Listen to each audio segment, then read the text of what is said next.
بسم اللہ الرحمن الرحیم۔ پچھلے پارٹ میں نے آپ کو صبح سویرے خالی پیٹ واک کرنے کا مشورہ دیا تھا۔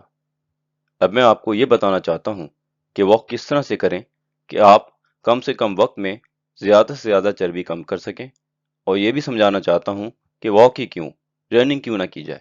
جو ٹپس میں آپ کو بتا رہا ہوں اور جن غلطیوں سے منع کر رہا ہوں، اگر ان کو آپ غور سے سمجھ لیں گے تو آپ کے لیے جسم سے چربی کم کرنا بہت آسان ہو جائے گا۔ اس لیے غور سے سنیے گا۔ میں نے آپ کو واک کرنے کا کیوں کہا، دوڑنے کا کیوں نہیں کہا۔ جو لوگ ٹریڈ مل استعمال کرتے ہیں ان کو پتہ ہے کہ دوڑنے سے کم وقت میں زیادہ کیلوریز برن ہوتی ہیں۔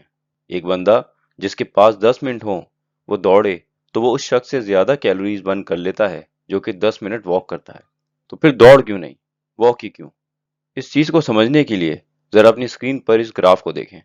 اس گراف میں نیلا کرو آپ کی چربی کتنی گھل رہی ہے اسے دکھا رہا ہے، اور آپ کا گلائکوجن کتنا استعمال ہو رہا ہے اسے ہرا کرو دکھا رہا ہے۔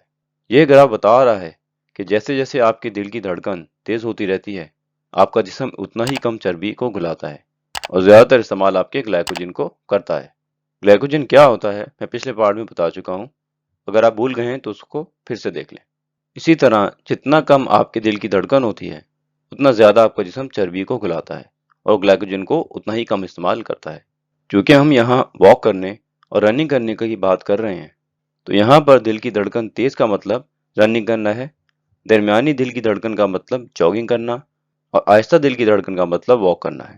تو اس سے ہمیں یہ پتہ چلا کہ رننگ کرنے سے بے شک کیلوریز زیادہ برن ہوتی ہیں، لیکن جو کیلوریز برن ہوتی ہیں اس میں چربی سے کیلوریز کم برن ہوتی ہیں، زیادہ کیلوریز گلائکوجن سے برن ہوتی ہیں۔ اسی طرح واک کرنے سے کیلوریز بے شک کم برن ہوتی ہیں، لیکن جتنی کیلوریز برن ہوتی ہیں اس کا زیادہ حصہ چربی سے ہوتا ہے اور گلائکوجن سے کم حصہ ہوتا ہے۔ اب چونکہ ہمارا مقصد چربی کم کرنا ہے نہ کہ اسٹیمنا بڑھانا، اس لیے ہمیں واک کو ترجیح دینی چاہیے۔ رننگ سے چربی کم اور واک سے چربی زیادہ کیوں گھلتی ہے، ذرا اس کو سمجھ لیں۔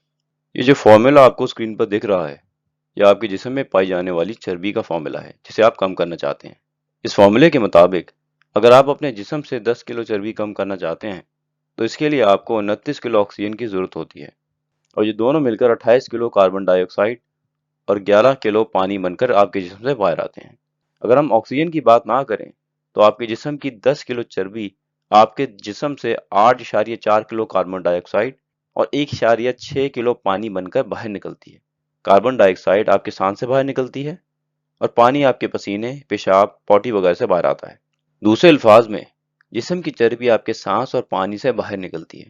یہ فارمولا یاد کرنے کی ضرورت نہیں ہے، بس اس سے اتنا سبق حاصل کر لیں کہ آپ کے جسم کی چربی کو گھلنے کے لیے ہوا کی ضرورت ہوتی ہے، اس کے بغیر یہ گھل نہیں پاتی۔ ایروبک ایکسرسائز میں لفظ ایرو ایئر یعنی ہوا ہی سے بنا ہوا ہے، اور اسی وجہ سے چربی کم کرنے کے لیے عام طور پر ایروبک ایکسرسائز ہی ریکمینڈ کی جاتی ہیں، جیسے کہ واک، سوئمنگ وغیرہ۔ تو جب آپ دوڑ لگاتے ہیں یا تیز جاگنگ کرتے ہیں تو آپ کا سانس پھولنے لگتا ہے۔